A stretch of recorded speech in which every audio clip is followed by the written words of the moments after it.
Eli Lilly ramping up production of its new COVID-19 treatment. That's after the FDA approved emergency use. The antibodies treatment, administered through an IV, works by boosting a person's immune system. It's aimed at keeping high-risk patients with mild symptoms from developing a severe case of COVID-19 requiring hospitalization. More than 90,000 doses were shipped out to health facilities across the country today alone. Eli Lilly expected to manufacture more than 1 million doses before year's end. Hospitalizations are now hitting an all-time high across our country, and tonight the Indiana Hospital Association is sharing a serious warning. Hospitalizations are up 143% just since October 1st, and now the state's largest health network, IU Health, says it's already reached capacity at some hospitals.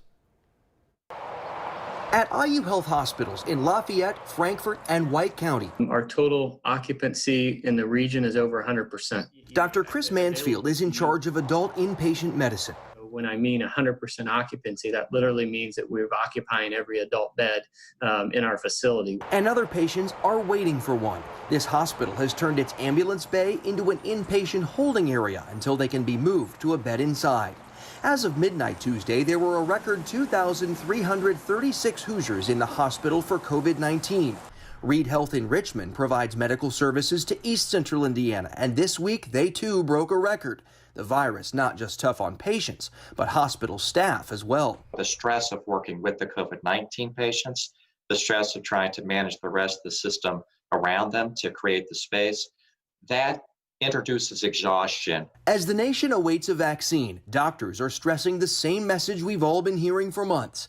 Mask up, wash your hands, and don't gather in large groups so you can stay healthy and help hospitals, some once again being pushed to the limit.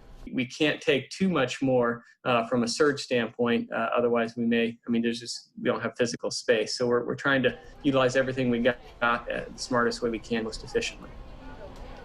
And doctors are telling us tonight they're considering scaling back elective surgeries again to help out with the space and the staffing through this latest surge.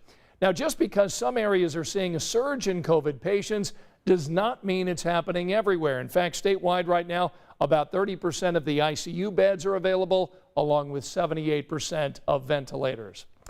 Well, 13 News has been covering this COVID-19 story for months, and now it's personal.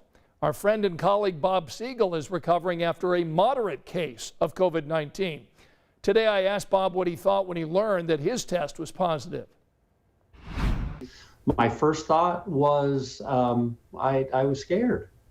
I have asthma, and you hear horror stories about folks who have any type of pre-existing condition. And was I going to need to be rushed to the hospital? Was I going to need a ventilator? Your mind kind of goes right away to kind of a worst case scenario. So it was scary when I first got that test result.